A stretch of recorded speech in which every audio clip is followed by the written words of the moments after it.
Every person in this video did something completely normal and almost paid for it.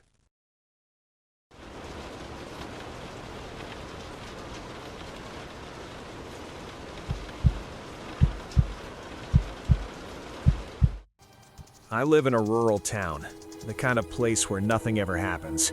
There's a quick check right off the highway that's the only thing open 24/7 around here. If I'm speeding, I can get there in about 25 minutes, which for anyone living in the middle of nowhere is basically right next door. My sleep schedule is complete trash. I was coding on my laptop in that deep state of flow you only get between 9 p.m. and 3 a.m. Around 2 in the morning, hunger hit me hard. I shut everything down and headed out to grab a bite. The highway is more of a local road than an interstate. It was dead, without a single set of headlights in the opposite lane. When I pulled into the quick check, the parking lot was drowned in that sterile middle-of-the-night silence. I parked my sedan right in front of the entrance. There weren't any other cars there at the moment, just the fluorescent lights of the store reflecting off the damp asphalt and the motionless gas pumps. I went inside, headed straight to the counter and ordered a sandwich. While the guy was making it, I started wandering the aisles. I have ADHD, and I was wired on caffeine, so I couldn't just stand there waiting. I was walking near one of the back corners of the store when I noticed something my brain ignored at first. At the very end of the aisle, right in front of one of the drink coolers, there was a person. The guy was sitting on the floor, crisscross, staring into the glass of the refrigerator. He wasn't picking out a drink, he was just still.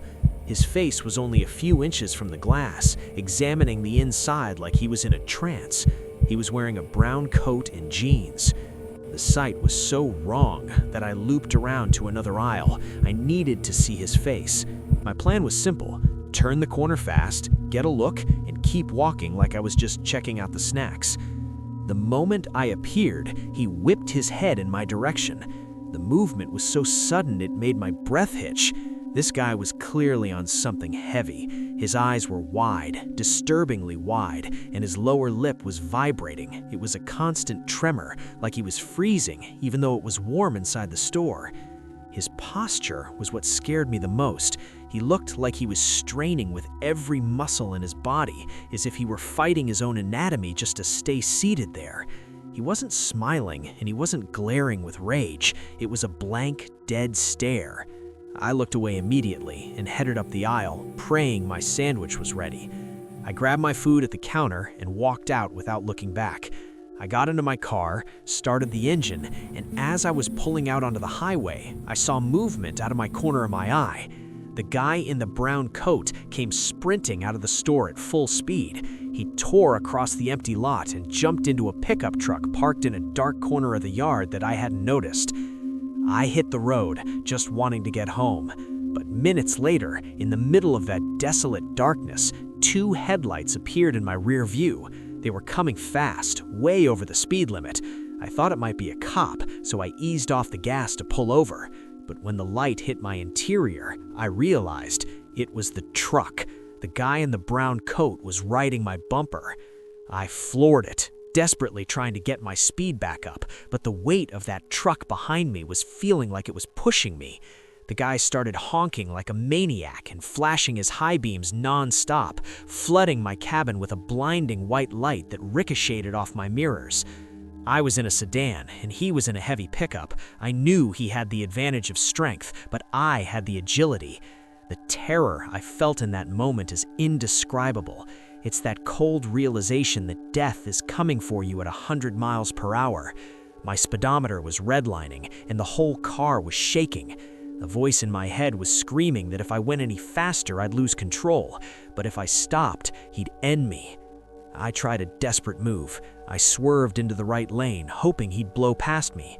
Instead, he yanked his wheel, staying glued to my rear. The second I let off the gas out of pure fear reflex, I felt the impact. Slam!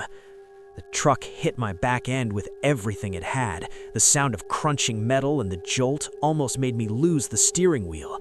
My head snapped back and forth. That's when it clicked.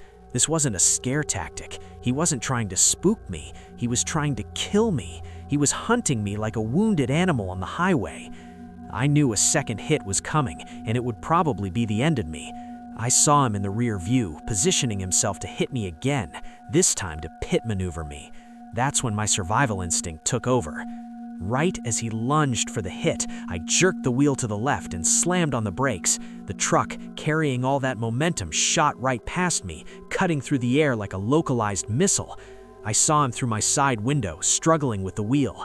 The truck started fishtailing violently back and forth, tires screaming on the asphalt, until it finally spun out and went airborne off the highway, disappearing into the darkness of an open field. My hands were shaking so hard I could barely grip the wheel, but I didn't stop. I drove like a madman all the way home, checking the mirror every 5 seconds, half expecting to see those headlights coming back from the dead. As soon as I got inside, I locked every door and called the cops. I gave my statement, but how do you describe exactly where it happened in the middle of miles of nothing?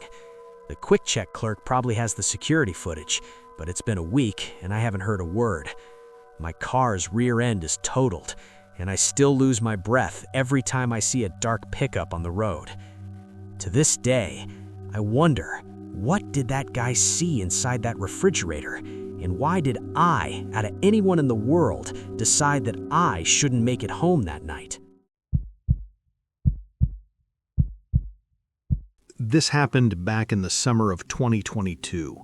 I was 25 and working a very specific logistics job. I was hauling refurbished electronics and custom PC parts for a delivery startup that was trying to compete with Amazon in these forgotten rural markets. The routes were long and erratic. I'd spend 12 hours behind the wheel, often driving through the night across remote stretches of the Southwest that the big carriers wouldn't even touch. That night, I was on the final leg of a run from Phoenix to Lovington. It was about 1 a.m. as I was winding through Route 82, passing the outskirts of the Lincoln National Forest in southern New Mexico. If you've never driven through there at night, it's hard to describe the isolation. The road is narrow, poorly lit, and you're lucky if you see another car every 30 minutes. It's the kind of place where if something goes wrong, you are completely on your own. I was listening to a true crime podcast when I rounded a bend and saw hazard lights flashing. It was a red hatchback awkwardly pulled onto the gravel shoulder. I slowed down by instinct. My headlights illuminated a woman standing next to the car. She had her arms stretched high in the air, waving her phone around like she was desperately trying to catch a signal from a distant tower. My first instinct was to just drive past. I'm not naive about the risks in that part of the state. But then I started thinking about my girlfriend or my sister and how I'd want someone to stop if it were them out there. Besides, I wasn't defenseless. I had a Glock 43 holstered right under the steering column. I never explicitly got permission from the company to be armed, but on those roads, it just felt like common sense. I pulled the truck over and cracked the passenger window. The woman, who didn't look much older than me, rushed over and immediately yanked on the door handle. It was locked. She said she needed a ride to the nearest gas station, that her car had died and she couldn't get a signal. Her voice was shaky, too nervous, and she was slurring her words a bit, like she was either drunk or on something. I hesitated. The situation felt off, but the weight of the gun within reach gave me a false sense of security. I unlocked the door. She climbed quickly, mumbling a vague thank you without even looking me in the face. As I was getting ready to pull away, I asked what happened to her car. She didn't answer. She just kept repeating, "Just drive. Please, just drive." I was about to tell her to get out when I caught a glimpse of her car in the side mirror one last time. My heart stopped. A man stepped out from behind that red hatchback. He had been crouching there the whole time, hiding. I looked forward and pure panic set in. About 50 feet ahead, another figure emerged from the shadows in the middle of the road. He was holding something long and heavy. It looked like a baseball bat or a metal pipe. He started advancing toward my windshield. Right then, my survival instinct screamed. I floored it. I didn't try to swerve out of politeness. I was ready to run over anything in my way. The woman in the passenger seat started screaming. She turned around, yelling back at the guys, and then she lunged into her purse, frantically digging for something. I knew exactly what was coming next. Before she could pull anything out, I drew my Glock and rested my hand on the steering wheel, leveling it at her while keeping my eyes locked on the road. "Don't move," I barked. The tone in my voice must have made it clear I wasn't playing. She froze instantly. The silence that followed for the next 30 minutes until we hit the town of Artesia was the most intense thing I've ever experienced. She didn't say a word. She just stared at the dashboard with this blank, soulless expression. I pulled into a well-lit gas station where a couple of big rigs were parked. I stopped the truck, walked around to her side, yanked the door open, and forced her out. She stumbled, fell onto the pavement, and started screaming incomprehensible things. One of the truckers started heading my way, clearly confused by what he was seeing, and I knew how it looked, an armed man throwing a woman out of a vehicle. I wasn't sticking around to explain. I yelled a warning to him to watch out for her, and I peeled out of that lot. I didn't stop until I hit another station miles away. I searched the passenger seat. Tucked deep between the cushions, I found a burner phone battery and a sealed pack of heavy-duty zip ties. I never reported it. I didn't want to explain to the cops why a delivery driver was carrying a concealed weapon or why I had physically removed someone from my truck. But I know one thing for sure. If I hadn't been armed that night, those zip ties would have been used on me. This happened about 3 years ago when my husband and I were driving cross-country from Utah to Georgia. We had mapped out a less direct route because he wanted to see some landmarks, but the price for that was cutting through western Kansas on Route 400. It's basically 100 miles of nothing but farmland and pitch-black sky. I had fallen asleep in the passenger seat around sunset. I woke up at about 10 p.m. to the jolts of the car pulling into a tiny, run-down gas station off the highway. My husband said he was going to fill up the tank and grab some snacks. I decided to head inside to use the restroom. What I didn't know then was that it would be the last time I'd ever step foot in a roadside bathroom. I left my phone and my purse in the car. I was half asleep and figured I'd be in and out. The cashier was an old man who didn't even look up from his newspaper. The restrooms were tucked away at the end of a narrow, dimly lit hallway at the back of the store. As soon as I pushed the door to the women's room open, I nearly collided with a woman coming out of one of the stalls. Looking at her gave me a knot in my stomach. Her gray hair was matted and looked greasy, like it hadn't been washed in months. She was wearing foam flip-flops that made a soft, muffled slapping sound against the tile floor. But the most out-of-place thing was her coat, a heavy purple and green overcoat buttoned all the way up. We were in the middle of a Kansas summer. It had to be 80 degrees out there. She was clutching a tied-up plastic grocery bag, and when she saw me, she just stopped and locked her eyes on mine. It wasn't a look of surprise, it was a look of expectation, as if she were waiting for me to say a specific code word. I just gave her a polite nod and tried to sidestep her, but she didn't move immediately. I got into the nearest stall and locked the door. The second the latch clicked, regret hit me. I was without my phone. If something went wrong in here, my husband, right outside at the pumps, would have no way of knowing. I sat there, waiting to hear the sound of her leaving. I heard the slap-slap of her flip-flops moving toward the main door.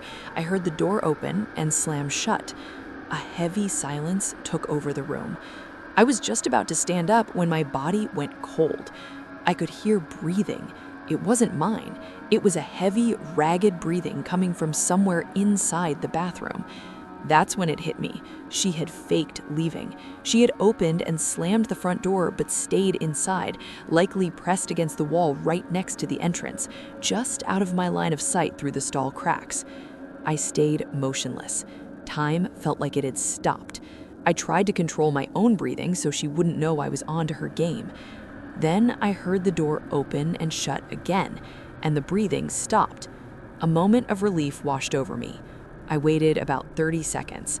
Just as my hand touched the latch to leave, I heard a loud gasp, like someone had been holding their breath for a long time, followed by the sound of the door opening and closing for a third time. That woman had faked leaving twice. She was hunting for a reaction. This time, I didn't wait. Panic overrode caution. I burst out of the stall, washed my hands as fast as I could, and bolted back into the store. I got lucky. There was a tall man paying for his things at the counter. I used him as a human shield, walking right behind him all the way to the exit. I thought I was being paranoid until I stepped onto the asphalt of the parking lot.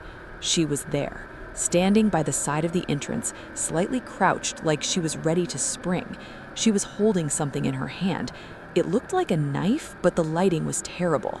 The look she gave me wasn't that of a sick person. It was the look of a predator that had just lost its prey. When she realized I was with the tall man, she spun on her heels and disappeared into the darkness behind the building. I jumped in the car and screamed at my husband to drive. He was confused, but he floored it. I looked in the rearview mirror and saw the purple and green silhouette standing at the edge of the gas station's lights, watching our car vanish down the highway. I told him everything, and he was furious that I'd gone in without my phone. Today, we laugh about it sometimes, but the truth is, I've never stepped into a roadside restroom since. If I hadn't waited those extra 30 seconds, or if that man hadn't been in the store, I don't want to know what that plastic bag would have been holding that night.